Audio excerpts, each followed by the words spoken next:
ओम शांति। बाबा good morning. आज बाबा के 4 जुलाई 2023 के महावाक्य हैं। बाबा ने सार में कहा, मीठे बच्चे, भोलानाथ बाप आए हैं भक्तों को भक्ति का फल देने, उन्हें अगम निगम का भेद सुनाकर मुक्ति जीवन मुक्ति का वर्षा देने। बाबा ने प्रश्न पूछा, 21 जन्मों के लिए राजाई पद की प्राप्ति किन बच्चों को होती है? प्रजा में कौन जाते हैं? तो बाबा ने उत्तर में कहा, जो मातेले बनकर बाप पर पूरा पूरा बलिहार जाते हैं उन्हें राजाई पद प्राप्त होता है, और जो सौतेले हैं, बलिहार नहीं जाते हैं, उन्हें 21 जन्म ही प्रजा में वो 21 जन्म ही प्रजा में चले जाते हैं। तुम श्रीमत पर चल अपने ही योग बल से राजाई का तिलक लेते हो। यहाँ हथियार आदि की बात नहीं है, तुम्हें बुद्धि योग बल से माया जीत जगत जीत बनना है। गीत है भोलेनाथ से निराला कोई और नहीं है। ओम शांति। देखो क्या कहते हैं, भक्तों की रक्षा करने वाला। तो ज़रूर भक्त कोई आफत में आए हुए हैं। अब रक्षा की ज़रूरत कब होती है? जब कोई मुसीबत में होता है तो भी रक्षा करो, है ना, भक्तों का रखवाला। फिर बाबा पूछते, रक्षा किसकी होती है? जो आफत में फंसा हुआ होता है। इन भक्तों का रक्षक शिव बाबा है। भक्तों को भक्ति का फल ज़रूर मिलता है। मेहनत तो करते हैं ना, कायदा कहता है पुरुषार्थ से प्रारब्ध मिलती है। अब इस दुनिया में पुरुषार्थ करने वाले सब हैं आसुरी संप्रदाय। वास्तव में पुरुषार्थ कराने वाला चाहिए कोई अच्छा। अब सारे ही तमो प्रधान है, तो तमो प्रधान पतित पतित को क्या पुरुषार्थ कराएगा, है ना। सच्चा पुरुषार्थ सिर्फ एक भोलानाथ बाप ही कराते हैं। जिस्मानी लौकिक माँ बाप टीचर सभी हद का पुरुषार्थ कराते हैं। बेहद की नॉलेज कोई दे ना सके। भले कोई बैरिस्टर जज बनेंगे, फिर दूसरे जन्म में नए सिरे पुरुषार्थ करना पड़े। बैरिस्टर तो कायम नहीं रहेंगे, प्रारब्ध तो कुछ नहीं बनी ना। गुरु भी करके कुछ सिखलाते हैं, शास्त्र सुनाते हैं, परंतु वो भी अल्पकाल का सुख मिला। प्रारब्ध तो कुछ नहीं बनी, फिर दूसरे जन्म में गुरु करना पड़े। ये भोलानाथ है सतगुरु। सतगुरु हमेशा सत्य बोलते हैं, वही आकर के सत्य कथा सुनाते हैं। ये है सतगुरु की मत, जिससे मुक्ति जीवन मुक्ति मिलती है। यह है नर को नारायण बनाने की मत। भोलानाथ अगम निगम आदि मध्यांत का राज बैठ बताते हैं, और कोई मुक्ति धाम जीवन मुक्ति धाम को नहीं जानते हैं। मुक्ति धाम का मालिक है परम पिता परमात्मा, जो परम धाम में रहने वाला है। अब बच्चों को मत मिलती है। बाबा ने बार बार समझाया है कि ये बाप टीचर गुरु है। श्री कृष्ण को बाप टीचर सतगुरु कोई नहीं कहेंगे। अब बाबा जबकि सच्चा रास्ता बताते हैं, तो फिर झूठा छोड़ देना चाहिए ना। गुरु शुरू हुए हैं द्वापर से। सतयुग त्रेता में गुरु होते नहीं हैं। माता गुरु ने ज्ञानामृत पिलाए स्वर्ग बनाया, फिर वहाँ गुरु की दरकार नहीं है। अब देखो तुम बच्चों को कितनी अच्छी मत देता हूँ। सबको युद्ध के मैदान में बाबा ने खड़ा किया है कि 5 विकारों पर जीत पहनो, और फिर ऐसे श्री कृष्ण समान देवता बनो। हम जानते हैं ये श्री कृष्ण माया जीत बनकर जगत जीत अर्थात जगत का प्रिंस बना। श्री कृष्ण का चित्र हाथ में उठाते हुए बाबा ने ऐसे कहा, ऐसे समझाना, तुम बच्चियां जानती हो कि हम युद्ध के मैदान पर हैं। माया जीत जगत जीत बनना है। जैसे श्री कृष्ण जो फिर श्री नारायण बना, उनके साथ और भी सारी राजधानी थी, वो सब ज़रूर युद्ध के मैदान में होंगे। बाबा ने अकेले तो माया से युद्ध नहीं करी ना, बाबा के साथ साथ पूरी टीम है। जो माया पर जीत पाते होंगे, 5000 वर्ष पहले ये श्री कृष्ण भी अपने अंतिम जन्म के युद्ध के मैदान में थे। वैसे अब ये भी युद्ध के मैदान में है, तुम भी युद्ध के मैदान में हो। 5 विकारों पर जीत पाकर तुमको ये बनना है। इसको कहा जाता है नारायणी नशा। माया जीत जगत जीत बनना है। कितनी सहज बात है। सिर्फ एक द्रौपदी तो नहीं थी, सब माताएं द्रौपदियाँ हो। सबको सतयुग में नग्न होने से बचाते हैं। वहाँ कोई भी विकार में नहीं जाते। कहेंगे भला भला तब बच्चे कैसे पैदा होंगे? बाबा कहते अरे वो तो पवित्र दुनिया है। तुम सन्यासी लोग घर बार छोड़ते हो तो फिर दुनिया खत्म हो जाती है क्या? दुनिया तो बढ़ती रहती है। सन्यासी जानते हैं पवित्रता अच्छी है, विकारों का सन्यास तो अच्छा है। सन्यास करने वालों को सन्यास ना करने वाले माथा टेक कर गुरु बनाते हैं। उस सच्चे सतगुरु द्वारा ये माताएं गुरु बनती हैं, जिन्हों की ही विजय माला बनी हुई है। बाबा कहते हैं बच्चे तुम पढ़कर पद पाओ, ऊंच कुछ बनो। बाप ने युद्ध के मैदान में खड़ा किया है श्री कृष्ण जैसा बनाने के लिए। उनकी सारी राजधानी है। प्रिंस प्रिंसेस तो होंगे ना। अभी तो ना राजा महाराजा कहला सकते, ना प्रिंस प्रिंसेस। अब तुमको बाप की दैवी मत मिलती है। अब माताओं को ज्ञान कलश मिला है। ये बच्चियां अमृत पिलाए आसुरों को देवता बनाती हैं। देवताएं पुरानी दुनिया पर थोड़ी राज्य करेंगे। नई दुनिया भी बन रही है, तो बच्चे अब जल्दी जल्दी करो।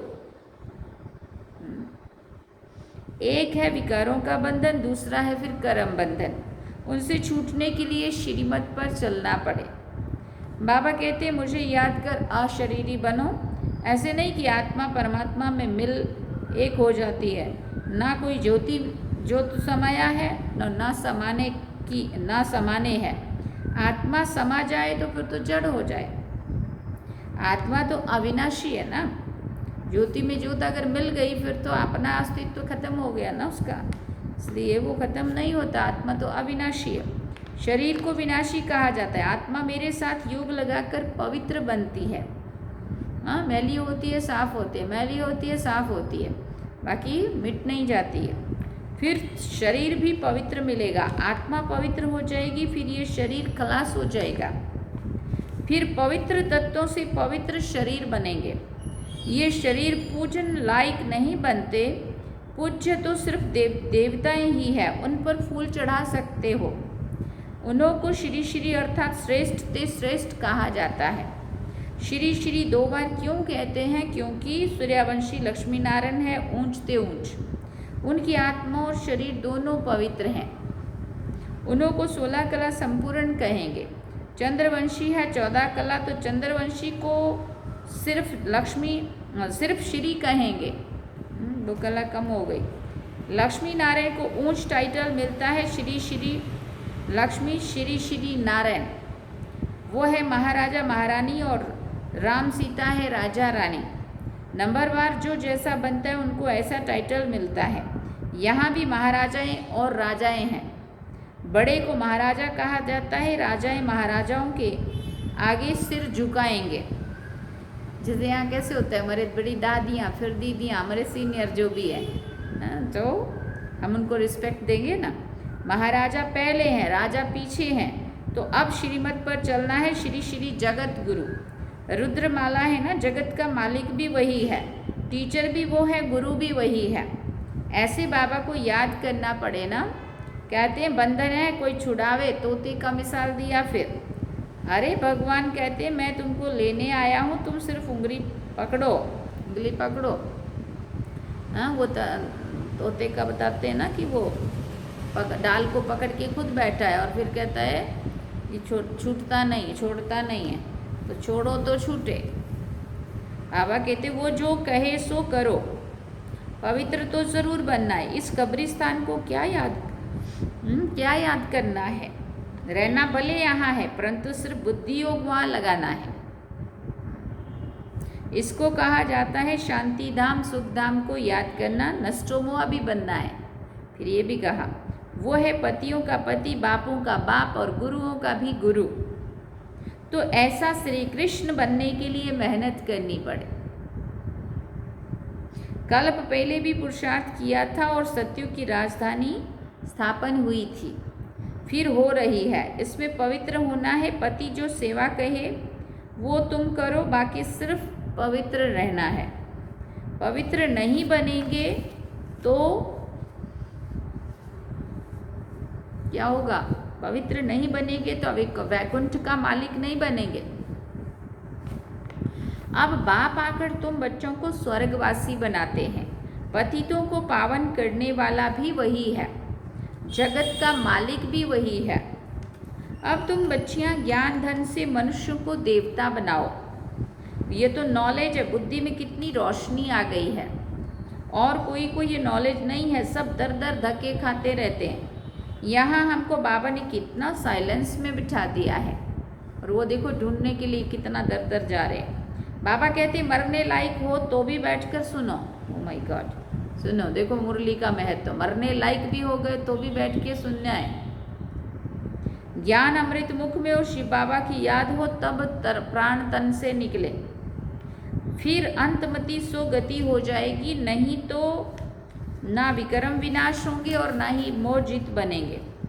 मुफ्त भक्ति का फल गंवा देंगे। सब भक्त है ना माया के बंधन में फंसे हुए हैं। रखवाला है भोलानाथ शिव, रक्षा करने आए हैं तो उनकी राय पर भी तो चलना है ना। श्री कृष्ण के कुल में जाना है। श्री कृष्ण है फुल पास, संपूर्ण चंद्रमा। जब चंद्रवंशियों का समय आता है तो वो अपना राज्य ले लेते हैं। तो नापास क्यों होना चाहिए, फुल होना चाहिए। तो पुरुषार्थ करो, डरने का काम नहीं, निर्भय बनना है। समझाना तो पड़ेगा ना। जो कहते हैं भगवान सर्वव्यापी है, उन्होंने ही भारत को ऐसी दुर्दशा में लाया है, ऐसा बोल बोल के और समझ के। भगवान तो एक ही भोलानाथ है जो सब भक्तों का रखवाला है। श्री कृष्ण की आत्मा भी यहाँ है। अब कुछ समझो, बाबा ने कहा अब कुछ समझो, बहुत बड़ी लॉटरी है, घुड़दौड़ है। हमको दौड़ना है बुद्धि से, है ना। हम जितना दौड़ेंगे उतना जल्दी बाबा के पास पहुँचेंगे। पुरुषार्थ में तीव्रता लानी, दौड़ना मना तीव्र पुरुषार्थ करना है। विक्रम विनाश होंगे, बाबा ने बार बार समझाया है। हम युद्ध के मैदान में खड़े हैं। मनुष्य कहेंगे हथियार आदि कहाँ है जो सारी सृष्टि पर विजय पाएंगे। बाबा ने एक एक्टर दिखाया। बाबा ने कहा, बाबा ने एक एक्ट करके दिखाया। हम बुद्धि योग बल से मायाजीत जगत जीत बन रहे हैं। हम निष्ठा में बैठे हैं, अर्थात शिव बाबा की याद में बैठे हैं। वहाँ बुद्धि लटकी हुई है। पतियों के पति ने कहा है पतिव्रता बनना और कोई को याद नहीं करना। बुद्धि योग लगाते लगाते परिपक्व अवस्था को पाना है। कन्या भी पति को याद करती है ना, वो तो है देहधारी। आत्मा परमात्मा तो अशरीरी है, उनको बुद्धि से ही याद कर सकते हैं। या बाबा ने कहा दे अभिमान तोड़ देही अभिमानी बन जाएंगे। बुद्धि में चक्र तो फिरता रहता है ना। हम अपने स्वर्ग धाम जरूर पधारेंगे। सूर्यवंशी, चंद्रवंशी, वैश्यवंशी, शूद्रवंशी बनेंगे। फिर बाबा आकर के शूद्र से ब्राह्मण बनाएंगे। पूरा चक्र याद दिला रहा है बाबा। ऐसे ऐसे अपने आप से बातें करनी है। बच्चे लोग बगीचों में जाकर पढ़ते हैं, तुम भी एकांत में बैठकर शिव बाबा को याद करो। हमारा पुराना हिसाब किताब चुकतू होगा, फिर हम राज्य करेंगे। अभी हम युद्ध के मैदान में हैं, फिर हम भारत पर अटल अखंड सुख शांति का राज्य करेंगे। We are at war. हाँ, अभी हम युद्ध के मैदान में हैं। हम सब लड़ाई के मैदान पर हैं। ये है सारी योग बल की बात। इनमें तकलीफ तो कोई नहीं है, सिर्फ बाबा की श्रीमत पर चलना है। फिर ऑटोमेटिकली राजाई का तिलक लग जाएगा, वरदान मिल जाता है। आयुष्मान भव पुत्रवान भव। वहाँ धन आदि सब आकीचार रहता है, बेशुमार, बहुत सारा। पहले से साक्षात्कार होता है कि बच्चा आने वाला है। वहाँ मुख का प्यार होता है, विकार की बात नहीं होती है। वो है ही निर्विकारी दुनिया। श्री कृष्ण देखो कितना फर्स्ट क्लास मीठा है।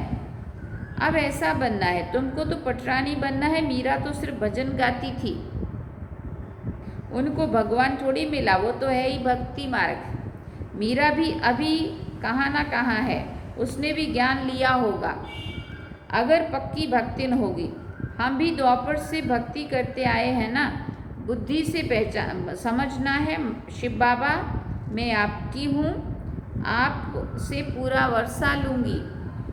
मैं आप पर बलिहार जाती हूँ, तो बाबा भी 21 जन्म या 21 बार बलिहार जाएंगे। फिर बाबा ने कहा, अगर बलिहार नहीं जाएंगे, अगर हम बलिहार जाएंगे तो बाबा भी 21 बार बलिहार जाएंगे। और बाबा ने कहा, अगर तुम बलिहार नहीं जाएंगे और फिर सौतेले बनेंगे तो 21 बार क्या होगा, प्रजा में जाएंगे। बाबा कहते हैं, तुम मेरे को याद करो तो हम भी मदद भी करेंगे। मदद तो ज़रूर अपने बच्चों को ही करेंगे ना, दूसरों को क्यों करेंगे।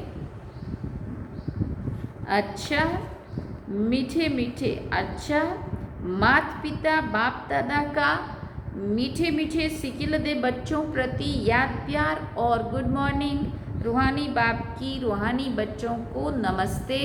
हम रूहानी बच्चों की रूहानी माता पिता बाप दादा को दिल व जान सिक व प्रेम से याद प्यार, गुड मॉर्निंग, नमस्ते, थैंक यू बाबा, शुक्रिया बाबा। अब धारणा के लिए मुख्य सार है। पहला पॉइंट, माया पर जीत पाकर हमें श्री कृष्ण समान जगत जीत बनना है। इस युद्ध के मैदान में सदा विजयी बनना है, हार नहीं खानी है। दूसरी बात, श्रीमत से स्वयं को विकारों के बंधन और कर्म बंधन से मुक्त करना है। अशरीरी बनने का अभ्यास करना है। बुद्धि योग की दौड़ी लगानी है। वरदान में बाबा ने कहा, चेहरे द्वारा संपन्न स्थिति की झलक और फलक दिखाने वाले सर्व प्राप्ति स्वरूप भव। चेहरे द्वारा संपन्न स्थिति की झलक और फलक दिखाने वाले सर्व प्राप्ति स्वरूप भव। बाबा ने कहा, संगम युग के ब्राह्मण जीवन की विशेषता है सुख, सदा सुख शांति के, खुशी के, ज्ञान के, आनंद के झूले में झूलना, सर्व प्राप्तियों के संपन्न स्वरूप के अनादि अविनाशी नशे में स्थित रहना। चेहरे पर प्राप्ति ही प्राप्ति है। उस संपन्न स्थिति की झलक और फलक दिखाई दे, जैसे स्थूल धन से संपन्न राजाओं के चेहरे पर भी वो चमक थी। यहाँ तो अविनाशी प्राप्ति है, तो प्राप्तियों की रूहानी झलक और फलक चेहरे से दिखाई दे। स्लोगन में बाबा ने कहा, खुश नसीब वो है जो सदा खुश रहकर खुशी का खजाना बांटता रहे।